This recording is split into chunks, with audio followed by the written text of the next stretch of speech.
Hi. You can live in California for dirt cheap, and I mean that literally. um, you can live there free if you have an RV or even a tent, but I wouldn't want to be in the desert in a tent. Too much dust. Um, but there are places that you can camp, primarily BLM land.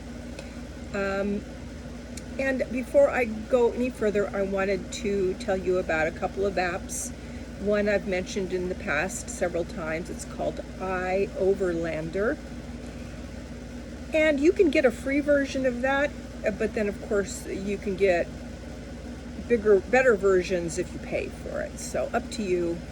But that's a great resource for places to sleep when you're in an RV or a car, and in the city as well as in outside of the cities. And then the other one, which is new, is called Campendium, and that is very good for dispersed camping as well, and probably even better than iOverlander because I think it's more focused on dispersed camping if that's what you want to do.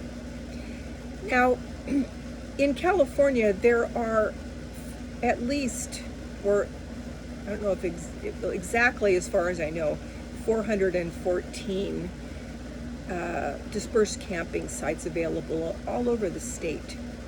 And I will say that if you want less people and a more old California feel, then you might want to go up to the northern part of California. A lot less people, and a lot nicer in a lot of ways. Of course, California is driving between San Diego and San Francisco takes 10 hours to give you an idea, and San Francisco is not even close to the top of California and Oregon, so it's a drive. There's a lot. California is a big state. I'm talking mostly today about Southern California, the only LTVA in Southern California. I have not found any other LTVAs in California. There's a lot of dispersed camping, a lot of land, but the LTVAs seem to be more exclusively in Arizona and California, very close to one another on different sides of the border.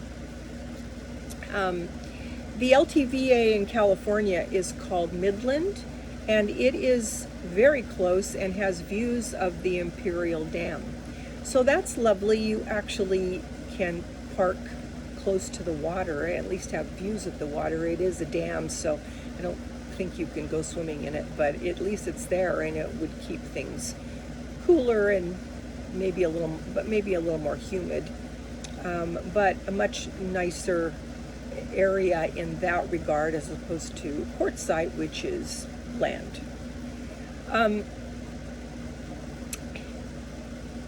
Midland is 9 miles from Blythe, which is on Interstate 10, and you get off at Blythe and you drive back to the dam area. And there are beautiful views on this land. However, they do caution that you check the weather because there are different elevations for the campsites, and of course if you're up in a campsite that's much higher, you're going to have a much better view, but apparently it's often quite windy there, and the winds can get very strong. So you want to know that there's not a storm coming in if you're going to be there for a short period of time. And if you're going to be there for a longer period of time, then I would park down at a lower elevation so that you don't have to deal with that should it happen. At Midland, there are some facilities, not as many as Quartzsite. There are 2 restrooms available with outdoor showers. There is trash pickup, and there is a gray water and black water dump station, but there are no water taps to fill your tanks with water. At Quartzsite, there are 8 altogether to fill your RV with water, and it's 4 and 4 on either side of the road, and they're separated, so you can go to one or the other to fill your tanks. But in order to do that, you need to have the decal that says that you've paid to stay in the area. And you can get 14-day camping passes, which are $40 for 14 days, or you can get $80 one that's a little more than a month, and then there's the $180. But if you plan on living there and being in the area, the $180 permit enables you to dump and fill up with water in Quartzsite anyway, and dump in Midland, but not fill up with water. But you have to have those, and they have people there looking for those. They give you a decal, and you have to put that on your vehicle, and there are people there looking for those decals. So you can't just scoot on by and dump and get water and stuff like that. There are people there that are watching for that. So again, the $180 fee is mid-September to mid-April. Mid-September of one year, mid-April to the next.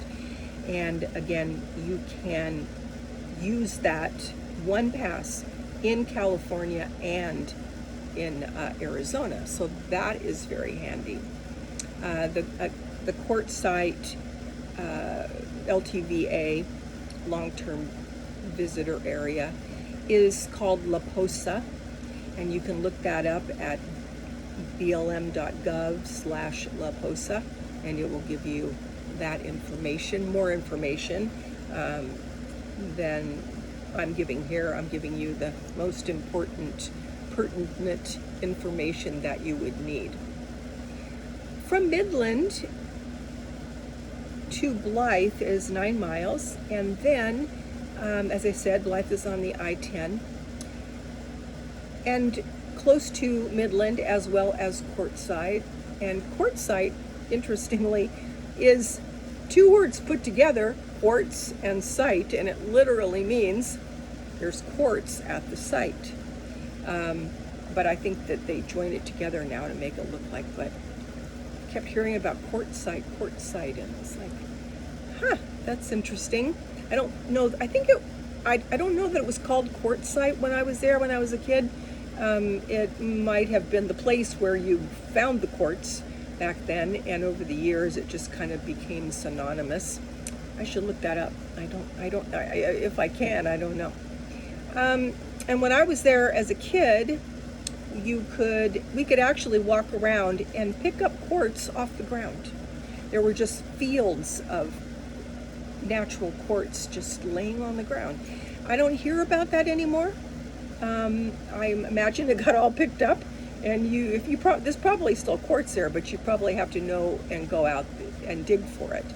Back then, we didn't have to do that, and that was 60 years ago. So a lot can happen in 60 years. From either Quartzsite or Midland, you are fairly close, within driving distance of Yuma, Arizona, Mexico. Also, by the way, the freeway that runs along the Mexican border, more or less, and goes into San Diego, is the Interstate 8, and that's below the 10. And so the 10 goes into Los Angeles, and the 8 goes into San Diego. So depending upon which road you're on, that's where you'll end up if you go that far to those places. Joshua Tree National Monument is close by. Julian, which is a cute little town up in the mountains that we used to visit. It's kind of a little tourist town, and they used to sell apples there that were grown, and then they stopped growing them there, and they were importing apples. So you drive all the way to Julian for apples, and they would be from someplace else, Del Monte or Dole or whatever. It was kind of like, no point in driving up there to get apples.